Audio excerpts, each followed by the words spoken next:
MeTV is America's #1 classic TV entertainment network, airing over 60 of the greatest TV series every week. Now, MeTV presents The Golden Girls of Summer, showcasing the best of the Golden Girls. Watch Dorothy, Blanche, Rose, and Sophia, weeknights on MeTV at 10 p.m. 9 Central. Log on to MeTV.com now to find out where to watch MeTV free over the air and on cable, satellite, and select streaming services. MeTV is memorable entertainment television. This message is sponsored by IQ Bar. Hey, I'm Will. I started IQ Bar because I couldn't find a protein bar that wasn't loaded with sugar and unpronounceable ingredients, so I decided to make my own. IQ Bars are ultra-low sugar, packed with protein, fiber, and brain-boosting nutrients like magnesium and lion's mane, and they got 0 weird ingredients.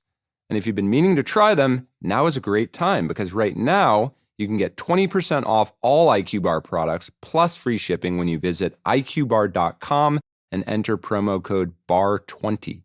Whether you're at your desk, on the road, or mid-workout, IQ Bar has functional, clean, and delicious options for every occasion. Now you can get 20% off all IQ Bar products plus free shipping when you visit iqbar.com and enter promo code BAR20. To get 20% off plus free shipping, go to iqbar.com and enter promo code BAR20. That's iqbar.com, promo code BAR20. 2026 marks the 250th anniversary of the American Revolution and our declaration that we were and are an independent nation. The 4th of July is always a time for barbecues and firecrackers, and this year promises even more celebration. But what came before the fireworks and the s'mores? We know the names of some of the patriots who contributed to our democracy, but do we understand and appreciate what our freedom cost? This is Life in Jest.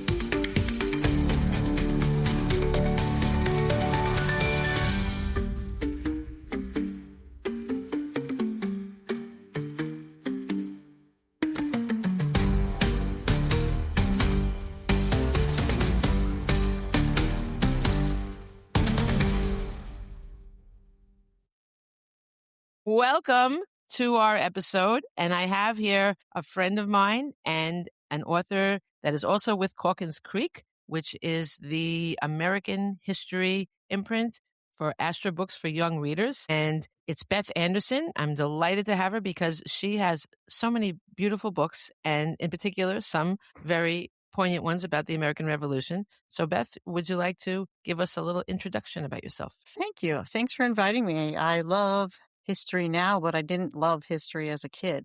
And I think because as a child, it was all names and dates and places, and it didn't really have any meaning for me. But now, when I can read about the actual people and see that they're not that different than us, it's a whole different connection. And I find it fascinating about the decisions they had to make. And, the whole setting, too, is so much different than we realize. Yeah. And then the war is so simplified in history books that we don't really dig into the nitty-gritty, the human aspect. We don't think about 8 years of this. We don't understand about how they had to forage for food and, all kinds of things that make it all sound so simple. But that for independence was anything but simple. No, we really almost didn't win so many times. It's just a miracle that we won. And there's a lot of reasons. A lot of people contributed for sure, but I think we both agree that George Washington is just amazing. This guy, he found his way out of any situation. He did not take no for an answer. He said, okay, if this doesn't work, I'll find another way. Never gave up. And it's amazing. Yeah. So I share your passion, exactly what you said about when I was a kid, I did not care at all because there was no connection to humanity. And just by accident, I was introduced to the fact that George Washington had a spy ring. He was a spy master. And I was like, excuse me? That's cool. That doesn't sound like the man that I heard about, the wooden man. And that was it. Isn't it funny how a random thing, what's the thing that brought you to discover the humanity in history? Well, just reading some of the stories, I think that I first found it in Benjamin Franklin because he's so creative. He's so inventive. He's so funny. Yes. Yeah. And he's also kind of irreverent in many cases, and he's so prolific as far as his reading and his writing, and it's just like, holy cow, Yes, this guy's a rock star, right? that's true. Absolutely. Brilliant man. Yeah. Yeah. He said, I think he said, beer is proof that God loves us and wants us to be happy. That's a pretty good one. He said all kinds of crazy things. And the I thing don't that know if he that's said crazy. I agree with him, except I like coffee even more. the thing he said that really got me going on my first book was those who don't know how to this is a rough thing. I don't remember. Those who spell best are the ones who don't know how to spell. That's, And that is just typical of his really, his way that he would flip things and find different kinds of meaning. But yeah, it's true. And it struck me as a former teacher of kids who really were using inventive spelling all the time. Yeah. And so it's like, oh yeah, he's talking about kids. Exactly. But he was talking about people like his sister who weren't educated. So there's different ways to put things. That kind of hit me, and I love that. Yeah. It's funny how we just fall in love with something that we've heard of these people all along, and then all of a sudden we see them differently. It's quite amazing. And I love that. It's such a thrill. I always knew I was a writer, but if you told me I was going to write about the Revolution and Washington, like, are you kidding me? Yeah. No way. I just never would have believed it. So it's really funny how life brings you to a certain place. But now we make people fall in love with the Revolution through our work. Hopefully, because it's so much more than a war. I know. And people are all like, rah, rah. Yes, rah, rah is important. There's no question. But what about all the work and all the passion behind the rah, rah? The rah, rah is like, okay, but we almost didn't have rah, rah. We almost so many times lost. And these people sacrificed everything. They just walked away from their families and their livelihood and everything to go fight for freedom. It's pretty amazing. I don't know if people would do that now. It's like, no, I don't think so. So. Yeah. One of the things that really struck me with the new book, The Patriots and the Pox, that's coming out in September, is this conflict between personal liberty and liberty for all. And the people that were the militiamen who were fighting, like in Boston, they came from all different towns, they had different commanders. They were not unified. And the fact that they had to be unified, Washington had to teach them basically how to work together. Yeah. As a precursor to any kind of government working together. It's just, we don't think about that. We just think but they were always working as a unit, but they were very separate colonies. Yeah, they were completely ragtag. Absolutely. Absolutely. It's unbelievable. And they also didn't even have uniforms. Everything was a mess because they didn't have enough money. Yeah. It was just a big, big mess. Tell us more about that book. Tell us the full name of it. It's called The Patriots and the Pox, George Washington's Battle to Save the Continental Army. And it's about his fight against smallpox, which threatened to wipe out his troops. And, he was having enough trouble with the military aspect of it. But the most immediate threat came in the summer of 1775 outside Boston with smallpox. Wow. Yeah. How did he handle it, for those of us who don't know? Well, at the time, it was very interesting to dig into this because I had no idea. At the time, smallpox was feared so much that nobody really wanted to face the idea of inoculation.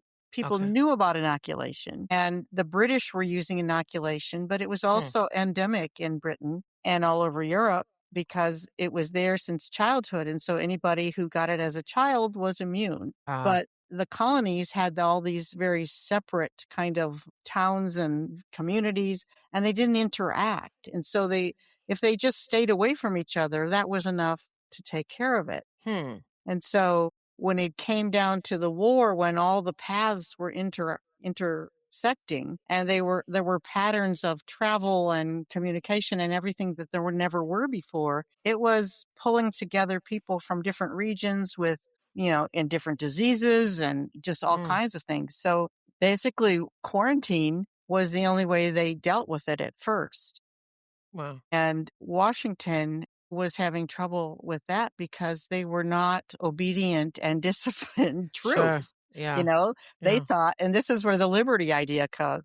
They thought fighting for liberty meant you can do whatever you want. Right. You can go home to harvest. You can Right. do Right. And come this is and the go as very you beginning please. of everything, too. Yeah. Yeah. And so quarantine just wasn't working. And when he traveled from Boston to New York, he had 19,000 troops Wow. on foot, passing through towns and villages and, Mm. all of that. And how do you quarantine in that situation? It's Right. just impossible. And smallpox would mess up his battle plans. Sure. When you got people who are sick, dying, you trying to treat them, you don't have all the troops that you need for situations. And so New York was just a disaster. He lost battle after battle, and then he got chased through New Jersey Yeah. as he went to try to protect Philadelphia, which was the capital at the time. And, after another year of that, he came to the realization that he wasn't going to win against smallpox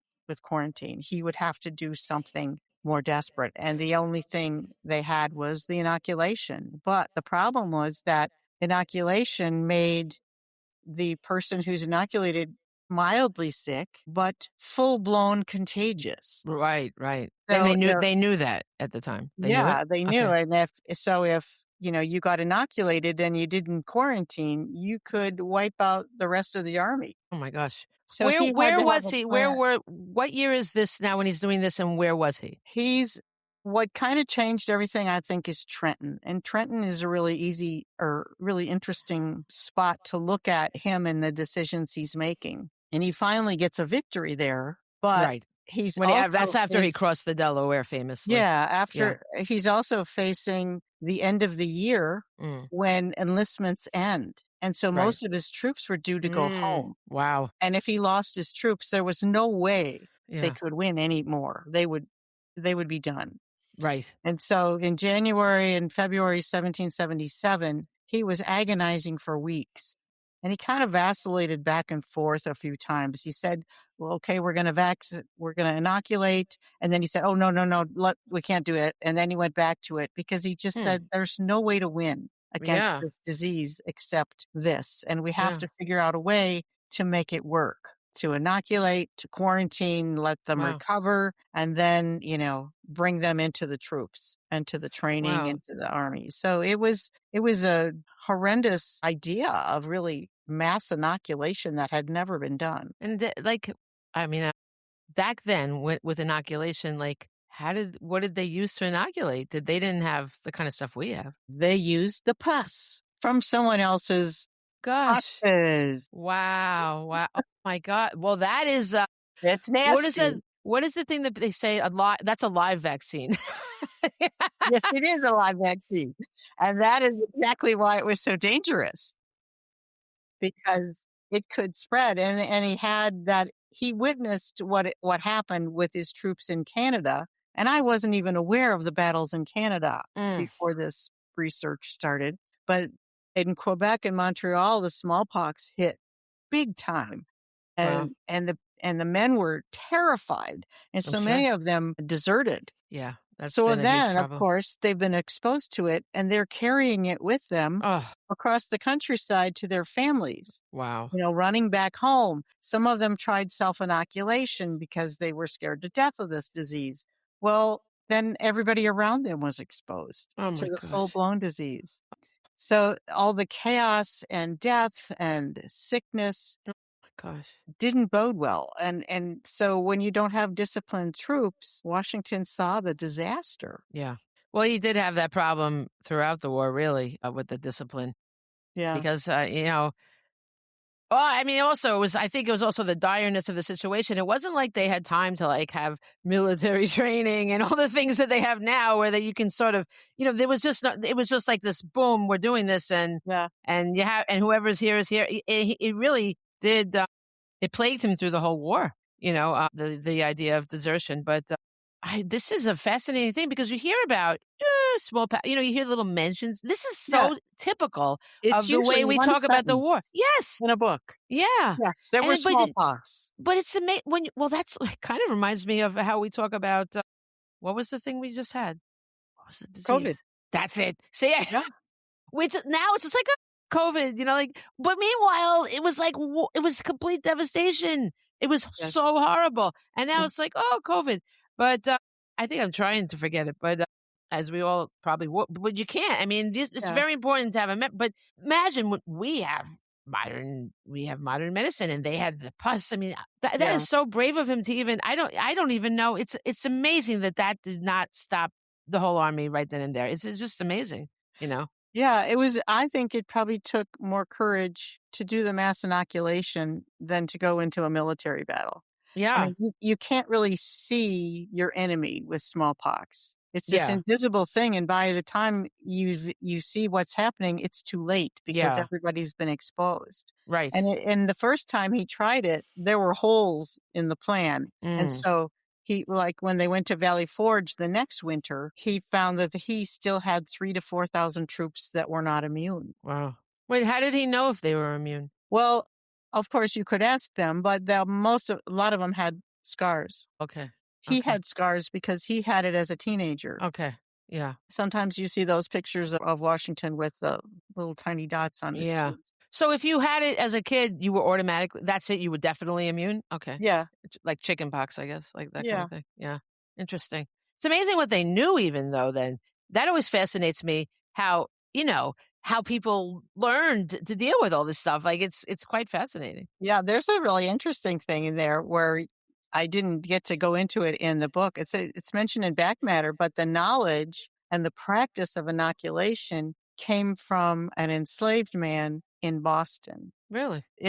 Inoculation had been practiced for centuries in Asia and Africa, and Oh, that's where the Europeans learned it. wow. So, Fascinating. yeah, Yeah, it's amazing to learn these things. This is an amazing book. I can't wait to read it. So, can people pre-order it now? they can. It's up on Amazon and Barnes and Excellent. Noble and bookshop.org and all Nice. the good places. All right. Well, I think that is really something. Especially, it ties in so well with I mean, the inoculations is a huge thing now, right? So it's like Yeah, we so have all that fascinating. we have the Yeah. controversy, and I mean, we're Yeah. talking now about Ebola and Yeah. hantavirus, Yeah. and we still remember the COVID stuff, and so Yeah. this idea of personal liberty, what's best for everybody, That is it's such a hot topic it's now not too. going Yeah, yeah. away. No, I think it's so fascinating to learn about how it was dealt with, in history, especially in our battle for freedom. I mean, we really have to look at that as when you're in court cases, they always talk about precedent, right? Well, I think Yeah, George Washington is the precedent for anything we do now because this is the man that established us as a country. And so we have to really honor and think about what he did. And we have to, that's our precedent. He's and our president. He's just this amazing yeah. man. You Well, know? the great thing about that story is that his history lets us see the big picture. Yes. When we're in the middle of COVID, we can't see our way out. Right. And we Exactly. can't see the impact of vaccination and such. But when you can look at how it affected this key event in our Mm, history absolutely. and the difficult decision and the logistics and everything else, you can really appreciate it on a larger scale because there it is in history. We've been through this. Yes. And what is that quote? Those who ignore history are doomed to repeat it. Something Yeah. to that effect, right? Yeah. I Yeah. mean, I don't understand people that don't take the time to look into history and respect history because we're learning about ourselves. People Yeah. don't change. Humans are humans. We can have different gadgets. We speak. We have our new slang or whatever. Whatever. But what's our hearts? No, it's the same. Our minds are the same. We worry about the same things. We still want love. We want freedom. We want all these things. So we just have to examine ourselves. We have. It's like besides being history, it's really psychology as well. And Yeah. philosophy. It's everything. It's much You know? easier to learn from someone else's mistakes than I think your own. so, right? Because aren't we better at giving advice to someone else than to ourselves? Like, Sure. this is what Sure. you do. So, yeah, absolutely. That's easy. So, it really. Well, that's fascinating. And I want to mention, since we're talking about the trouble with troops, I figure I'll mention my book, Revolutionary Friends, next, which is General George Washington and the Marquis de Lafayette. This book has been like my total bestseller. It's done really well. It's It's in classrooms and all over the place. And I wonder, I mean, I love all my books, but it makes you like, why this one? Like, I love it, but I love them Yeah. all. I'm like, But I think there's something so beautiful about George Washington, like adopting, without legal papers, obviously, but a young Frenchman. Like, this shows that you can care about people from no matter where they are, and you can Washington had a famous dislike of the French foreigners, but mostly the French that were coming because they were arrogant and they were trying to tell him what to do, and they didn't even take the time to speak English, to learn English. But Yeah. Lafayette was only 19, and he came here, rich kid, really had nothing. I call him kid, but he was married with children. Things were different then, and but he had really nothing to gain by coming here, but only to lose. And he did it because he fell in love with our plight. He wanted to help us. I mean, this Yeah. is amazing, right? It's an amazing thing to be so pure at heart to do that. I don't. Wow, and he paid for his own boat to come here. The king told him he couldn't come. I have no idea why. The king just got a bug up his butt, and he said no. So he said, and if you go, I'll put you in prison when you come back. Something like that. But Lafayette was like, too bad, I'm going. And he snuck out of France. He paid for his own boat. He paid for his own men. They snuck out of France. And then he was seasick the entire time, but he still managed to learn English. Wow. I mean, come on. Yeah. And his wife was pregnant. I mean, maybe not winning Father of the Year, Husband of the Year, but he did love, but he just fell in love with us, and he was already dying to meet Washington. This was like the man himself. So he came, and they had the nerve when he got to. First of all, he didn't land in Philadelphia; he landed in South Carolina, which was pretty far from Philadelphia in those days. When now we could get there fairly fast, but then he got a carriage, and the carriage broke down. So he's like marching. His men were like, "Can we go home now?" And he's like, "Where go?" He was just so excited. He was just pressing on. And when he Wow. got to Philadelphia, they actually were like, "No, we have enough foreigners. We don't need you." He's like, "Wait a minute," because he had been told Ben Franklin and Thomas Jefferson were in France recruiting people, and Yeah. they didn't. They told him he was going to be all welcome, and but when he got there, no. So he's like, "Come on, I'll do it for free. Come on, guys, I'll do it for free." And but so they decided, okay, we're gonna let him stay because they didn't know the king said no, don't, you can't go. They figured, well, he's in with the king, so we better let him stay. But they refused to give him troops, which is what he wanted. He wanted to command troops, Yeah. and he was well trained. He had been in the army in France. He was more trained than anybody here. And excuse me.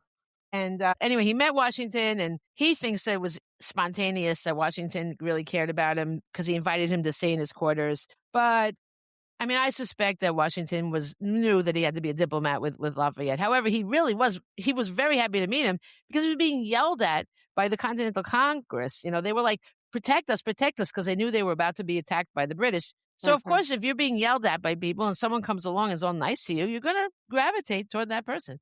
Yeah.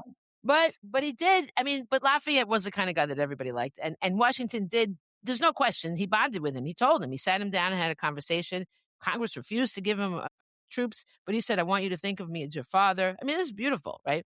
But the part that really makes me think of what you were talking about with the troops were so ragtag. They didn't have the same uniforms. They didn't have anything. When Washington tried to he did organize a parade to sort of raise spirits, right? But they didn't even have like the same hats. They all wore like twig crowns. Like they just were like all, so they would all have something the same because they just didn't have anything. And the troops were so beat up. Lafayette and Washington went to inspect the troops, and they were all beat up and bandaged. And from the last thing, how are they going to defend us from the next thing? Yeah. And so it was just a mess. And there was the problem of them. They might bolt at any minute. They might desert. And this is exactly what happened when at Brandywine, which was outside of Philadelphia. Yeah. That is where this battle wound up taking place, where the British broke in, and immediately the men started deserting. And Washington got the news, and he was like, oh, very upset, obviously. And Lafayette's like, let me go. I can get them back. I can convince them to stay. And Washington really loved him at this point so much. He's like, he didn't want to make him. He felt he would get killed, and he really didn't want to send him. It was like sending his own son. But Lafayette was like, so please, and he said, okay. So he sent him out, and Lafayette just burst off. He jumped off his horse and ran into the battle, and he just ignited everybody's passion. He just made them stay. Now, some had already, some were running away already, but he convinced them to turn around and stay. It was like amazing, right? And so they lost that battle. I write more about losing battles than winning battles for sure. But I mean, there's a lot to learn. They always say lose the battle, win the war, and that's ultimately what Washington did. But there's kind of more. There's kind of more to examine in when you've lost, actually, to see where it went wrong and how it affected the people. Yeah. But Lafayette stayed, and he was rallying the troops, even though they lost. They needed the troops so they could fight another battle. Like what you said before, they can't win without men. They can't fight another battle without men. And then he got a musket ball went through his leg, and he's like, I know it sounds horrible, and he's still rallying them, and he didn't stop until he got everybody back, and then he just dropped on the ground, and they brought him back, and they put him in the headquarters, which you can still go to. I love this that we have these places preserved. You can still go in the actual headquarters and be in that building. There's just something so amazing about being in these places, Yeah. And they put him on the kitchen table because there were no beds. And so Washington and the other men came in, and they looked ravenous. And he said, "Please don't eat me," because he was laid out on the kitchen table, But Washington never joked. He was just not that kind.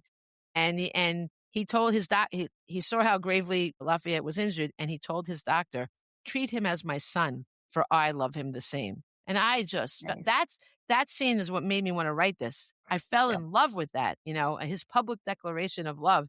And anyway, so that book, you made me think of it when you talked about I would have talked about it anyway eventually, but you made me think of it with the desertion stuff. It's such a crucial thing throughout the war.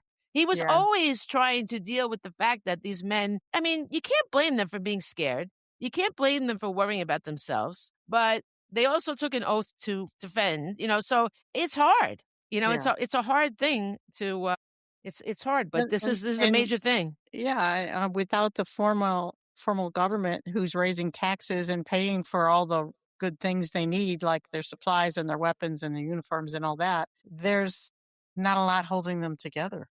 Yeah. And a part of that story, I thought too, is trust, that you have to learn to trust each other. That's very hard to do, though, in order to be unified. Yeah. Yeah. How do you really do that? Especially you are bringing people from all over, they don't know each other. And then there's this whole thing like, are we doing the right thing? What if Britain wins? What are they going to do to us? Oh, yeah. Big trouble. Big trouble. But what you said, it also made me think of the power of inspiration.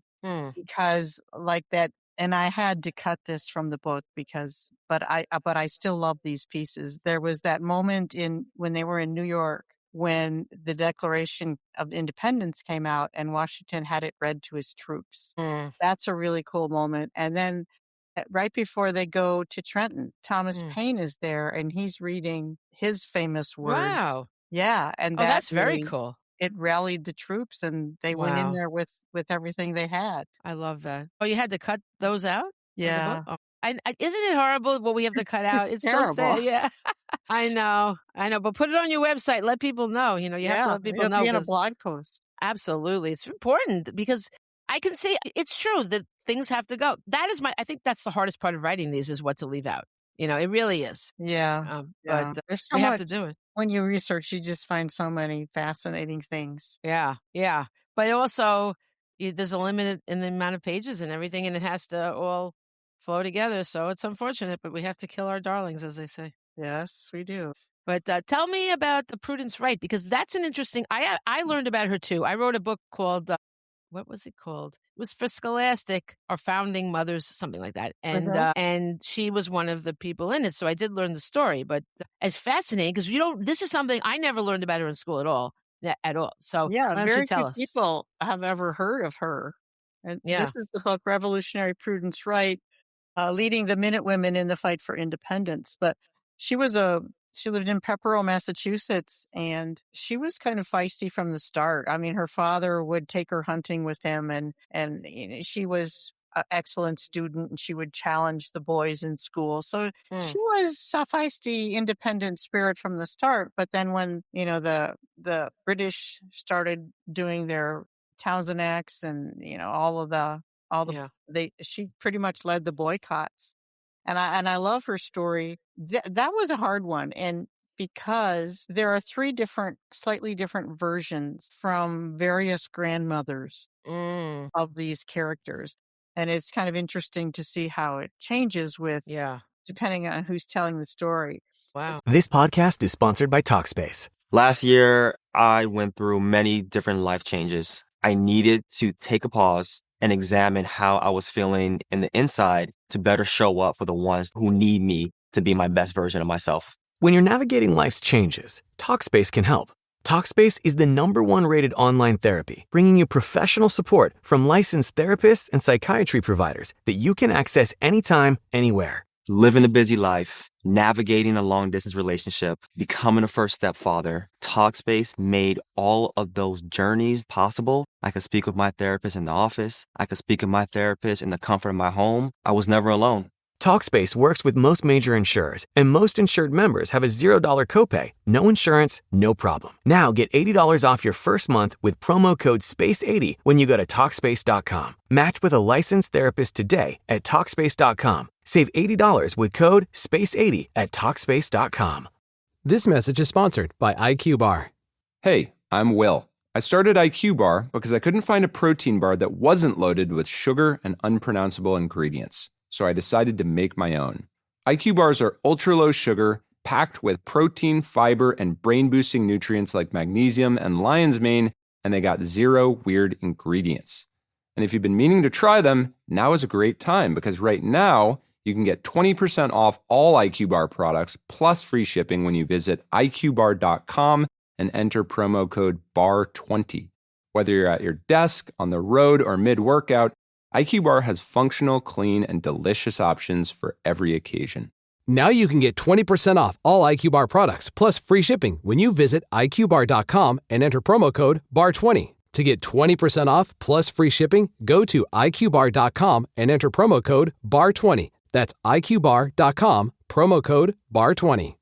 So we can't be totally positive about every little detail, but I felt like her story was so important that didn't matter. So it's technically historical fiction, Yeah. but I would say it's 90% nonfiction. Mm. But when the men ran off to Concord and Lexington as Minutemen, she realized that the town was on the road coming from Canada to Boston, and they would have to cross one of the bridges in the town. If British troops came from Canada to reinforce the ones in Boston, they would trap all the Americans. Wow. All the colonists that were fighting. And she also had overheard one of her brothers talking with somebody she knew from school who was in the British military, and she knew they were working against the Patriots. Wow. So, yeah. And much like today, this is one of the things that just tied it to now is that she had to kind of choose between country or colony and family. Wow. Yeah, it's Because horrible. she had two brothers who were loyalists and one brother who was a patriot. And she was definitely all in on the patriot cause. And so, we're feeling that division in society and in families today. And so It's funny because we always hear about that in terms of the Civil War, but they don't really talk about that with the Revolutionary War. Yeah, it was totally the same. I mean, families were divided between the two sides. Yeah. Yeah, that's awful. But she rallied the women to go out and guard the bridge. And I love it. They wore their brothers, fathers, sons' clothes. Yeah. And they gathered up whatever kind of weapons they could find because the men had already gone off with the muskets, the working muskets. Right. So maybe they found some others. So they've had pitchforks. They had, all kinds of things. Wow. Axes. It's amazing. Wow. Can you imagine? Yeah, and then they hid in the shadows, and along came two horse riders, and one of them was one of her brothers. So I don't want to tell the end. That is amazing. Yeah, that's such a story. That that works as like on so many levels. That could be like a thriller novel, or history is so intense like that, and and you've set it up so well to think about with a family, and it's like. It's it's heartbreaking and Yeah, also terrifying. I can't imagine standing there with just a pitchfork, yeah. or an And the axe. I mean, choices how are that you going to get, how people close you have to be made. to use an axe? Forget it, Well, the goal was just to be able to handle the situation before they recognized that they were a bunch of women dressed Right. up with farm tools, Yeah. Terrifying. Yeah, but Wow. that was gutsy It's like move. so gutsy. Yeah. Yeah. Wow. Yeah, that's an amazing story. I think, and it's just shocking how there are these stories that we don't know about at all. Like they just leave these stories out, and Yeah. I think part of it might be women get kind of disregarded, in that Yeah, history and the for sure. records aren't kept on the women and their Yeah. actions. But Yeah. this is documented largely through the town records. Mm. So that's kind of a cool resource to start looking Yeah. at, Eh, the town meeting notes. Oh, I love that. Yeah. Yeah, that's true. That a lot of research is found in the small little towns where these people were from, and you kind of have to go and dig. Isn't it fascinating how like certain areas, like historical societies, they know their own stuff, but they don't ever delve into the other. It's like this is our stuff. It's like it's so Yeah. you have to go from little one to little one and piece it all together for the whole big picture. Well, there's so much happening in the towns that we never even touch on. And like, she's like everyday woman. Yeah. She's dealing with raising her children. They're molding bullets at home. She's, got to take care of the farm while the husband's off with his Minuteman unit. It's Yeah. like, seeing how they boycotted and gave up and sacrificed and just did whatever had to be done. Yeah. It's like, I don't know how many people do that today, but I do Yeah. see a lot. I mean, in our present world, there are people stepping up and doing things, finding peaceful ways Mm. to protest and, just. Yeah, there are definitely people out there. We live in, as we know, a very divided time, but there's definitely a groundswell of people that try to do the right thing, whatever the Yeah. right thing And may when be. you see that example of, unity and Yeah, perseverance, all yeah. those things that those people were dealing with so much that we can't even imagine. No, we can't. It's like it's unbelievable what they had to deal with. It's wow. It just blows me away. Yeah. I don't know how I could. I don't know. I really, to this day, don't know what I would do if I were faced with. I'm not sure. I'm such a chicken. I don't know. Yeah. I would probably go and support it, but I mean, I'd like to think that, but I don't know. You we don't don't. really know until you're faced with something. That's right. You know. But then I also think when you're faced with something, you find courage you didn't know you had too. Well, that is so true. That is so true. Yeah, yeah. But I think our books are. I just think they're important that they inform young people about all these things that happened, and to know you've gotta like to really appreciate something. You have to see it from the people that were there, and at least it's so important for them to. Okay, I used to substitute teach in all grades, but I happened to be in a 5th grade class one time, right? And they were doing American Revolution, and I had the arc, or well, they call it galleys, I guess, the galleys for my book Revolutionary Rogues, and which is John Andre and Benedict Arnold. So they had to read about the textbook literally had like a couple of lines about Benedict Arnold, and they were all about after he betrayed us. There was nothing there was nothing to learn anything really about him at all, other than that he was a traitor or whatever. But like why? Yeah. All the interesting things about him, the fact that he was our greatest general and he betrayed us. I mean, what? So I just took out the galleys and I read them the book. And they were like, what? And I'm like, now you know a little bit more about Benedict Arnold. Well, see, I think that's an interesting thing. You see this guy as the traitor, but how did he get there? That's the part that's You interesting. see George Washington as the hero, but how did he get there? How did it happen? And what? But Yeah. the psychology of it, because again, we're learning about people when we learn about this. There's betrayal galore now. So we have to learn about how it festers and why, and it's just so, and it's fascinating to read, but it's important to read because we have to learn. History is teaching us something, and we won't know what it is unless we actually learn about it. Yeah, and kids are finding their own paths in life. And if they can see other people and how they got to where they ended up, that's huge. It's huge. And also, the other side of revolutionary rogues. Here, I'll just hold the book up. Where he is. Oh, I see him. Ha! This is my thing. It's so interesting that the alleged bad guy in it is John Andre. He's British. He was the chief of spies for the British stationed in New York, and but he was the kind of guy that you just fell in love with, like kind of like Lafayette, right? Like just like one of those guys that you can't help but love.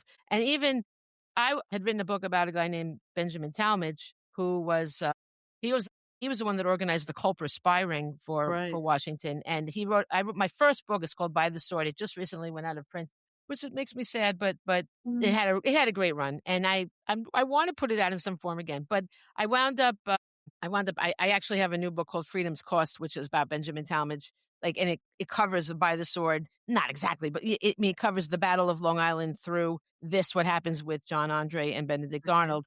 And so I wrote that just sort of because I missed having something about Benjamin Talmadge, because Benjamin Talmadge is this guy was a pure of heart guy that did everything just for the cause. So much so that we really didn't learn anything about him because he didn't look for attention.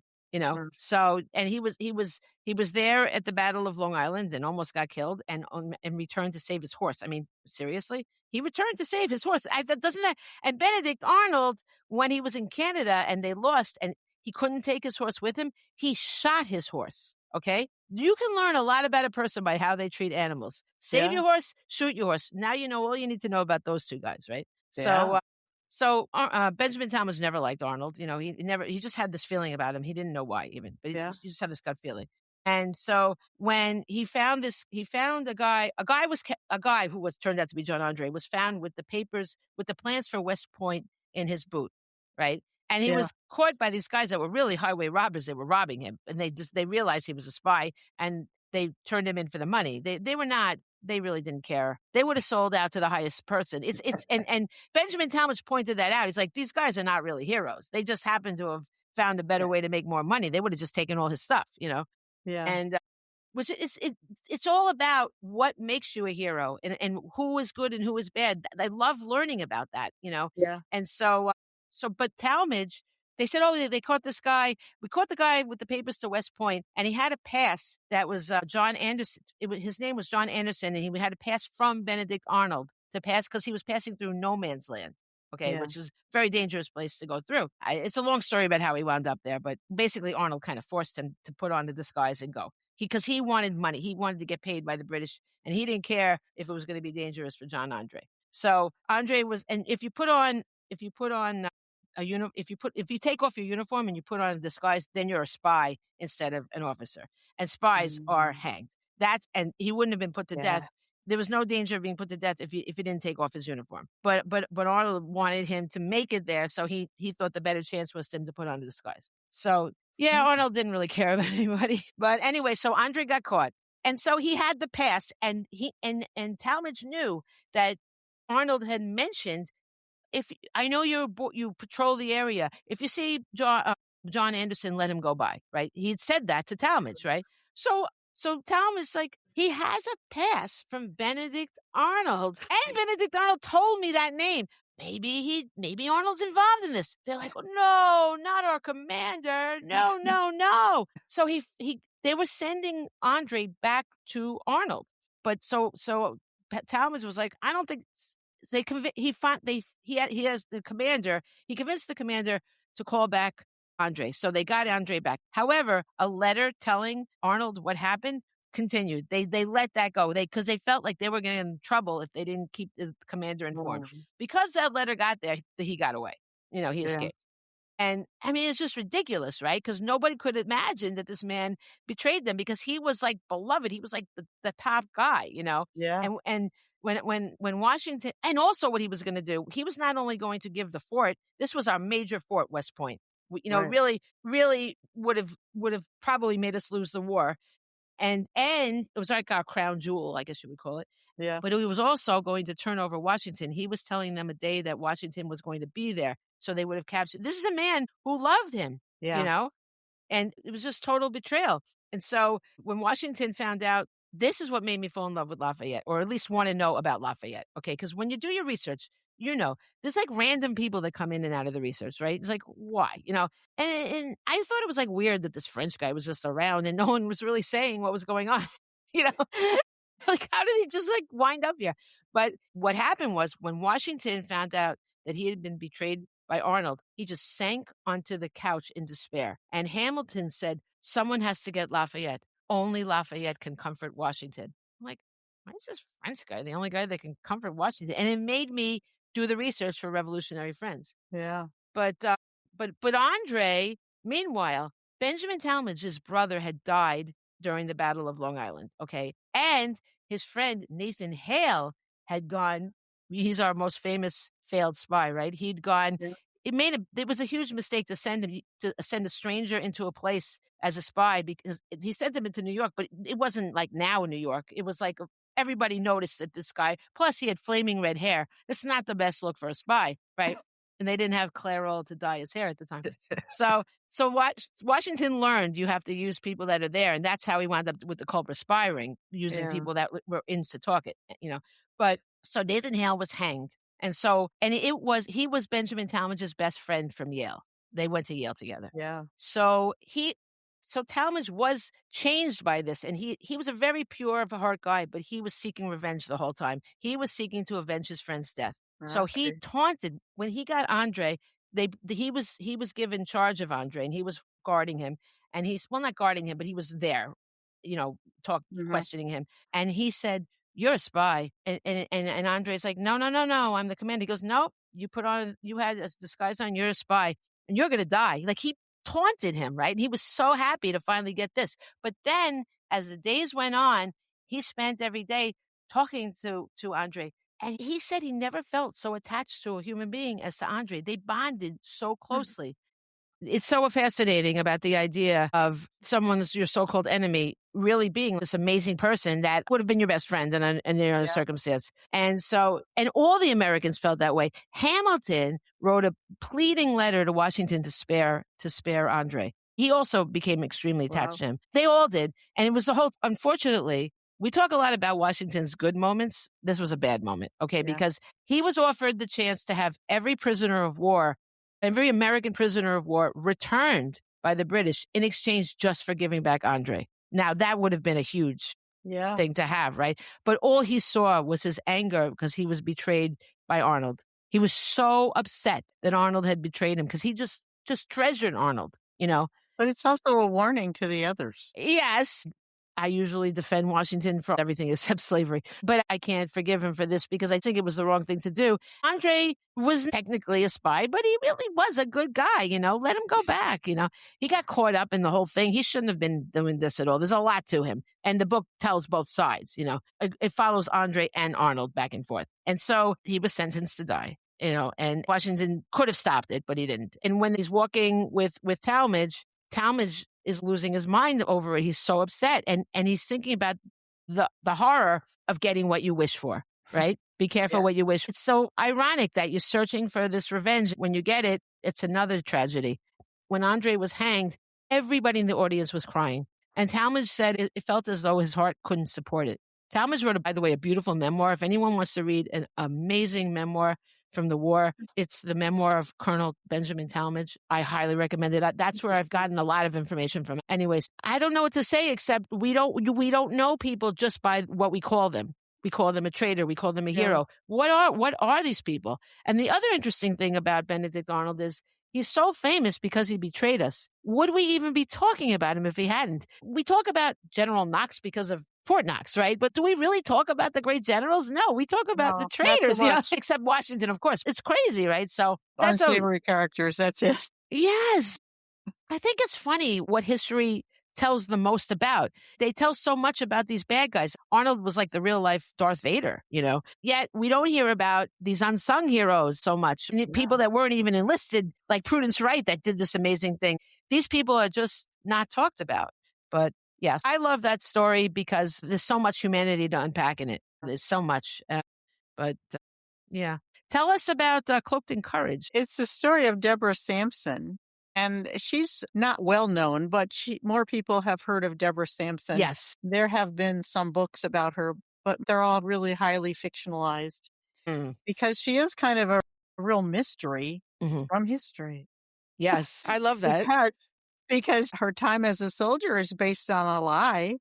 She passed Yeah. herself off as a man, and so the records tend to be false. And then there was this Right. guy who was sort of using her to make money. Horace Mann, he wrote her bio, and he put her out on tour, and he wrote her speeches. And so you really can't tell what's from her and what's from him. It's really interesting, actually. Yeah, so I didn't that's why the realize that back. somebody else was doing that. I knew that she toured, but I didn't Yeah. really know that. And the book doesn't get into that. It's basically about how she decided to enroll or enlist in the army and serve. Yeah. And it doesn't go past her, Mhm. past the end of that service. But there is interesting pieces in her later life too. She was this person who lied to get the bounty and join the army. And so when I first learned about her, I'm thinking, I don't know. She sounds like a grifter, That's so funny. I have to really, really buy in and like a person if I'm going to spend this much time on their story. Yeah, that's interesting. So, but when I dug in, what actually pushed me to dig in more was there was a newspaper article that said somebody had found an old diary in their attic. They were a neighbor of Deborah Sampson, and it referred to her first attempt to join the army. Yeah. And I thought, first attempt? Yeah. I didn't know she'd tried and failed. I just knew that she had joined the army. So when you get into that, then you find out, she made a mistake. She didn't do a good job, but she was willing to take the risk again. Yeah. So there's something there. Yeah. So when I really looked at her early life, that's when I thought, wow, this is truly an amazing person. She was put out from her family at age 5. Her father had gone off to sea. It turns out he actually had another family in Maine. Gosh. But I don't mention that. We don't know too much about that. So anyway, he deserted his family and the wife, her mom had like 7 kids, and she couldn't support them because in those days, women didn't learn the skills to support themselves. Yeah. And so she kept like the 2-year-old and the baby and put the rest of her kids out as So basically sad. indentured servants.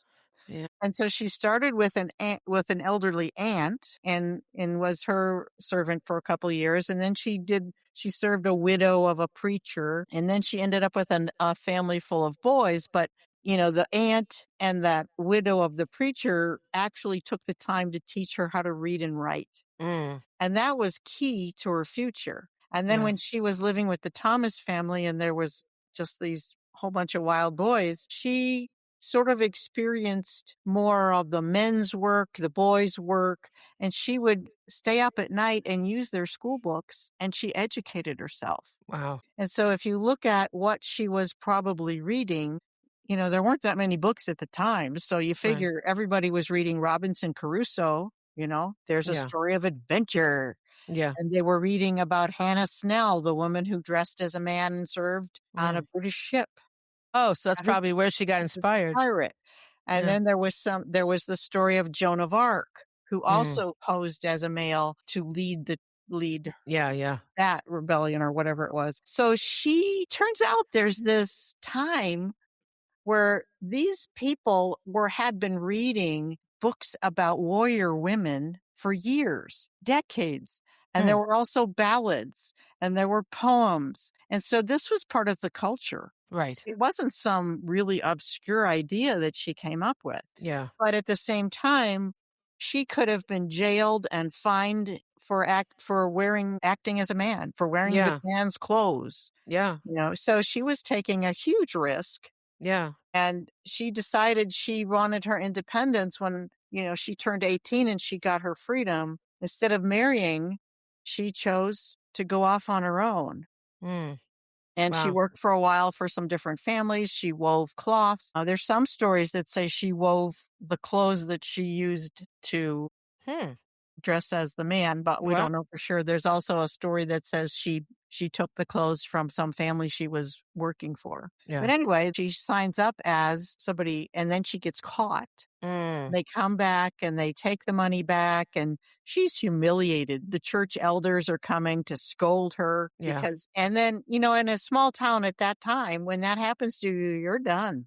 You've got no future. Right. And so she ended up trying again and being successful. So she got wiser about how to do it. She sort of practiced her role first for a while, roaming town to town. And finally she found a place where she could enlist, and she did. And she went off and served in one of the Massachusetts regiments. Yeah. And That's pretty so, amazing.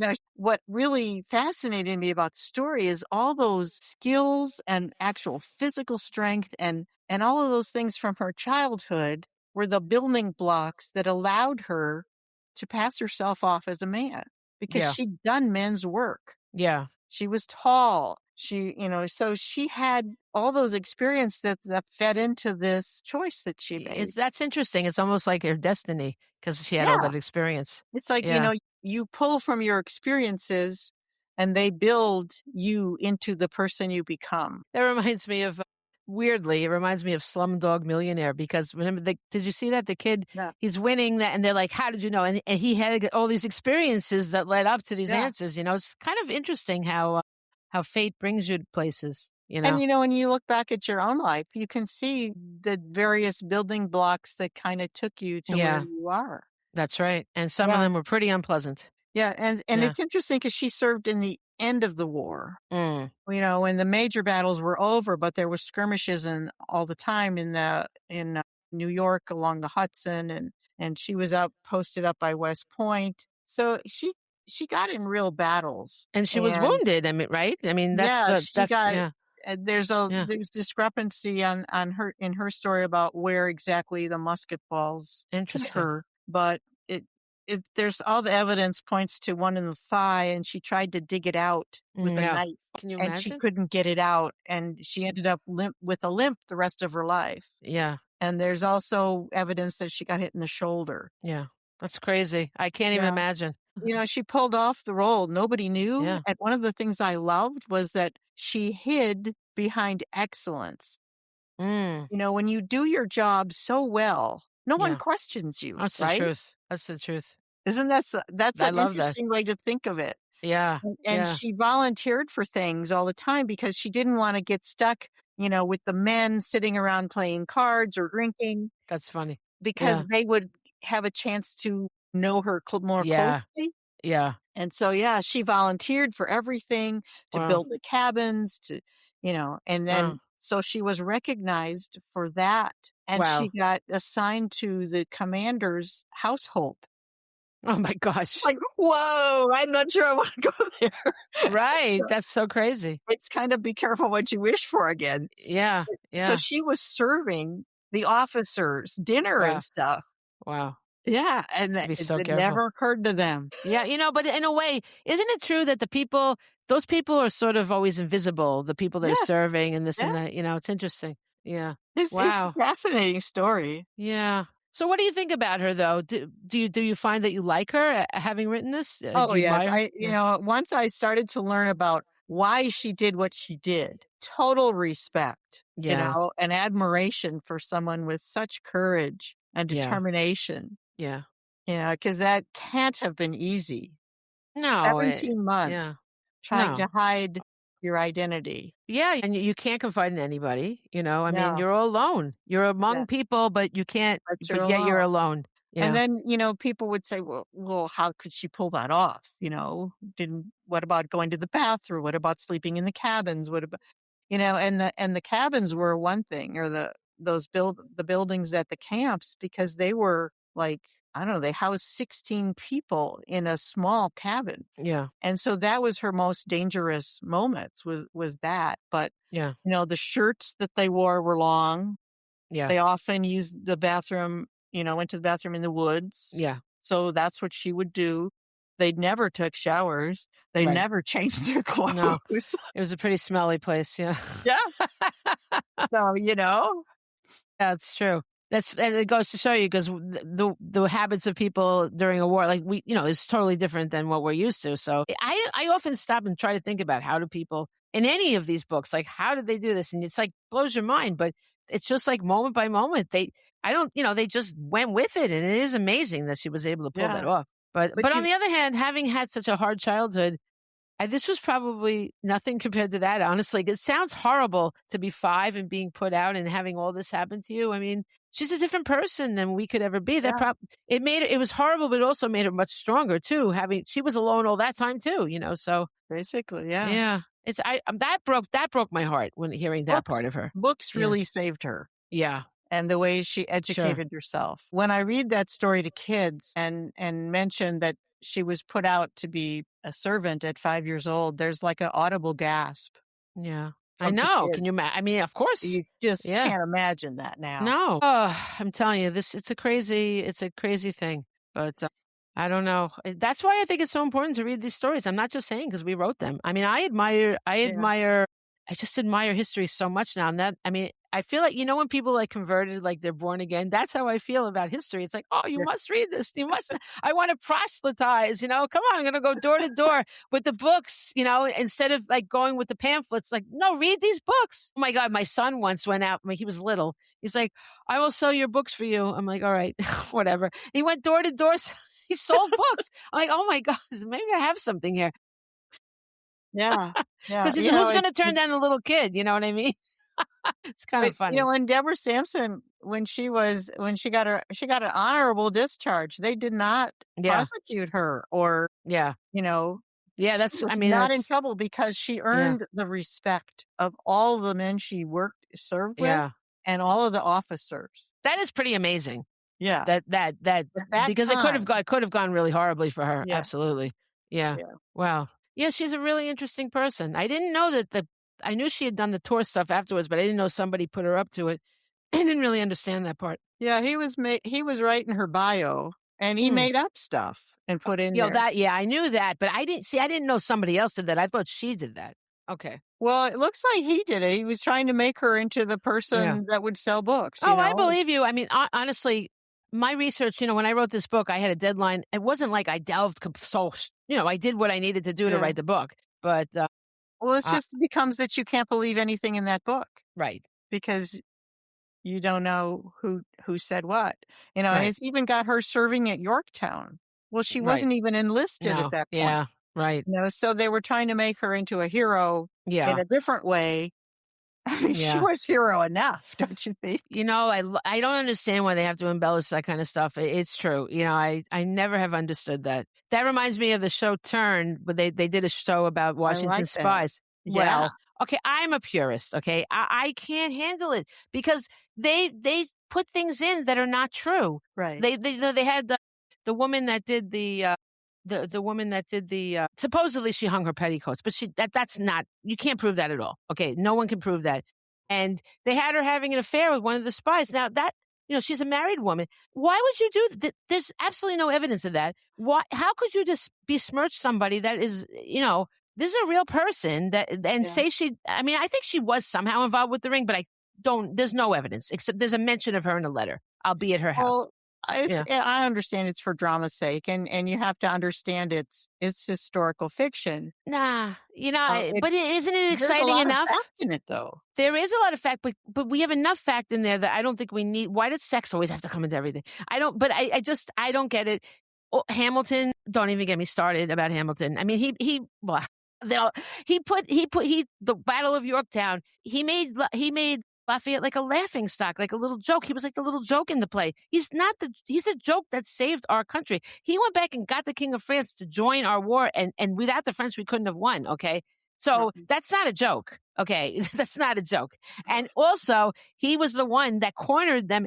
Lafayette is the one that cornered the British at Yorktown. And then the French came and blocked the harbor so the ships couldn't come in to save them. It was totally because of Lafayette and getting the French to join and it was a cat and mouse thing in Yorktown. And Lafayette was being pursued by him. And then all of a sudden he turned the tables and he was pursuing him and he blocked him into Yorktown. But the guy's like, I could get out of here. My ships. And no, he couldn't get out. And that is why we won the war, because of Lafayette. And then they make him a joke. And out in the harbor, Lafayette was not in the harbor. He was fighting even though his countrymen were there, the French were there, he was fighting as an American alongside Washington. Yeah. That's amazing, okay? He loved us. He was our countryman too. He was a honorary citizen. When he was here on his tour, he brought back U.S. soil to be buried with his grave. He loved us, okay? This is not a dancing monkey that you should, I don't like, have your play. Sing about Hamilton all you want. Do you have to make a joke out of somebody? Well, this guy that really is responsible for ending the war. I get so angry. I'm a purist. I don't think I understand the idea of playing around with it for entertainment.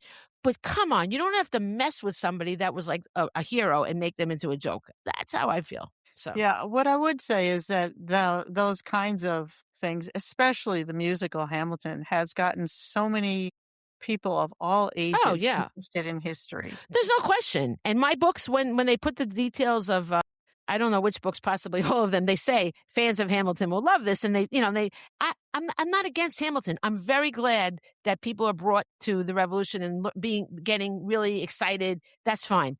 I just wish that he hadn't just used somebody as a joke. I just didn't like that. But as a whole, because when we spend 2 years writing about somebody, they become like near and dear to our heart. And it hurts. It does hurt, but I think Lafayette should be near and dear to America. I mean, he was, he's our adopted son. We call him that, so I know. What am I going to do? It's wonderful that it exists and people fall in love with the revolution for it. I'm not going to dispute that, so. Yeah.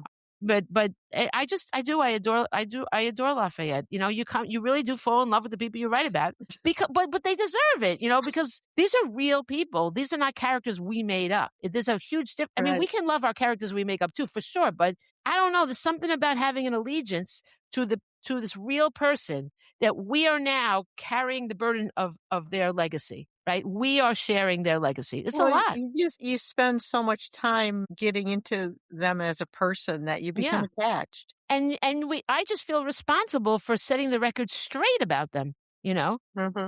In Washington too, I defend him over like, he did this wrong in the battle. Like, if he did something wrong, I mean, he did the best he could. This man had a lot on his mind. Like, what are you going to do? He wasn't highly trained. Well, he was more highly trained than the others because he was in the French and Indian War. It was a choice that wasn't the best. No, but he wanted the job. He used to go the best option. He went to the Continental Congress in full uniform. He wanted to be picked. He knew it. But before we go, I just want to mention one other book. My George Washington speaking of Washington's fine moment, George Washington's Spectacular Spectacles, The Glasses That Saved America, which is a funny book about treason. It's really well done. Really Thank you. Well, it took about 10 years to get it right because it's a very serious thing. It's about the Newburgh conspiracy, which so many people don't really know about. But I found it during my doing research about other things, It was like I was researching Lafayette's relationship with him further on, and it just one thing led to the other. I don't even know. Lafayette wasn't there when this happened, but it's one thing led to the other. And I said to Carolyn, who's our editor, the fabulous Carolyn Yoder, I said, I just want to write a simple story about Washington putting on his glasses and saving democracy. And she's like, yeah, sounds good. But simplicity evaded me because there was so many factors to it, because it was conspiracies are pretty deep, Simplicity always evades me. That is the hardest thing to boil it down, right? Again, what to take out, that's the hardest part. But George Washington had gotten glasses and he was embarrassed of them because at the time they meant you were frail. Like it was before the bifocals, which made it cooler because more people, I guess, got them.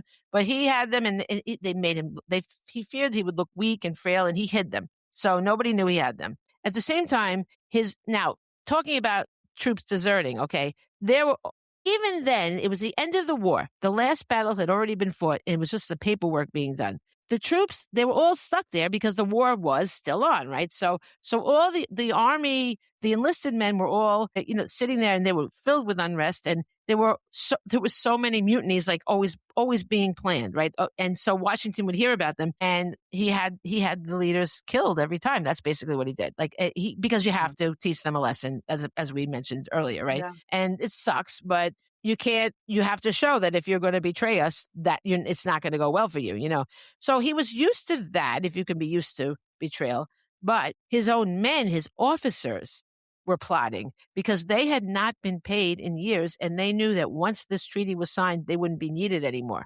And they were like, we're going to be broke. How are we going to take care of our families? And there was actually debtor's prison then. They could have gone to prison. This is the reward for defending their, freedom and fighting all these years. I mean, they left their family for 8 years, like it's insane. So they did the wrong thing, of course, in my opinion, because I'm just against treason. I mean, they decided to mutiny. It's a funny thing. They decided to storm the Capitol and storm a Continental Congress and take over. They were going to do a military coup, basically, if they didn't get paid. And there was really no way to pay them. They didn't have any money. Now, who was fanning their flame? Oh, a little guy called Hamilton. He was egging them on because he was trying to get more Federalist power. He didn't think they would actually do it. Okay, that's the thing, But they were like, this is on. So Washington was tipped off about it, and he was really devastated because he was not his own men. Those were his guys. Mm-hmm. That's like all your besties turning against you. Like he just couldn't conceive of it, right? Yeah. So he said, "Gentlemen, I know what you're up to. Give yourself another week to think about it, and I'll abide by your choice." And this was a complete lie. He was not going to abide by their choice, but he was bluffing to get them to wait because he needed time. So he wrote a letter to a guy in Congress, and he's like, "Dude, you gotta help me. You gotta write a letter saying they're going to get paid eventually, right?" So the guy wrote the letter, and so Washington was like, "All right." But then he realized, wow, this is like, how am I going to read this letter to them? I can't show them my glasses. So he wrote a speech to give them instead, and he wrote it like big, and he was like, this is really not going to be a problem. He you know how you can talk yourself into something. It's like, I am really good at speeches. People always love me. This will work. So we barged in on their meeting, unexpected, and they're like, and they were like, he's like, "Oh, can I speak?" And of course they would not disrespect him like that, even though they're plotting against him. But so they let him speak. So he gave this long speech and grand speech, and they were completely unmoved. They were like, "No, this is on. And he was like, "Oh, what do I do?" The only thing he could do was read the letter. So he had to take out his glasses. So he did it. He gave up all his humility and everything else, and was just. It's just this most awkward moment for Washington that you don't usually see, Yeah. So he puts on the glasses, and they're gasping, And I wrote their general was making a spectacle of himself, I bet there's a lot of puns with spectacles, and I had such a great time with this. Once I allowed the humor, because I just don't normally equate the history with humor. Right. So it was a whole new. But once I let loose, I'm like, oh, I could do this. So much fun. So he put on the glasses and he said, "Gentlemen, you must pardon me. For having grown gray in your service, I now find myself growing blind." And they just all burst into tears because they realized how much he had sacrificed along with them. And they were like, how could we have done this? They were so ashamed for being on this brink of treason. And they immediately pledged their loyalty to Washington. He saved democracy by putting on a pair of glasses. I mean, isn't that like amazing? It is. It's cool. I love that. Yeah. So I was so glad. It's always such a gift to have one of our books published, to have our manuscripts published. And it just, I think that, the thrill, I'm sure, never ends for you either, right? Like each one is like this whole new exciting thing, right? Yeah, it's still pretty surreal. It is. It's surreal no matter how many times you have books, but so I'm really proud of it. And it got the Colonial Dames of America Award, and it is a Children's Book Council. It was a top 10 pick by kids favorites. It's number 4. And that was pretty good. And it was a teacher's favorite also. So really proud of that. And I'm kind of riding high on that. Whereas we get high from our books, it's a thrill, but, and your book, tell me again when the president, what is it called? Not the president. Patriots in the Box. Patriots in the Box. I knew he wasn't the president yet. It couldn't be that. When does that come out again? It comes out September 29th. September 29th. But we can pre-order it now, and everyone should just pre-order it now so you're going to get it. Otherwise, you don't want to forget. So pre-order it. It'll be a surprise in your mailbox. So I do love getting my pre-orders. Like, it's like, oh, what's this? It's like you forgot, it's been a while. It's like, oh, yeah, I love it. What's the best mail? Book mail. It is. It's so exciting. It really is. I love it. I just want to thank you for being here. And this was so much fun talking to you because it's always fun when two passionate people share their passion, right? I'm just so glad that we get to do what we love and I think help people, because when you share passion, it's not bad. It's not a bad thing. It's a great thing to spread the joy, spread the love. We're showing that democracy is so important, but so fragile. We have to defend our democracy because we almost didn't have it, in this war so many times over. We didn't have it. I don't know how the pox didn't wipe out everything. You know, it's amazing. Yeah, I get You the know? book and you'll see. You got to get the book. I mean, it's unbelievable, right? So I love what we do. And I do love this country. And I'm looking forward to celebrating our 250th. And yeah, that's it, I guess. Thanks for being with me. Well, thank you. It's been a pleasure. Yeah. Anything further you'd like to add? Just start reading. That's right. And Open I'll put up your history. Yes. Open up your heart to history. I'll put all our books in the show notes as well. But it's just as easy. Someone can go on your website and learn all about you. It's bethanderson.com.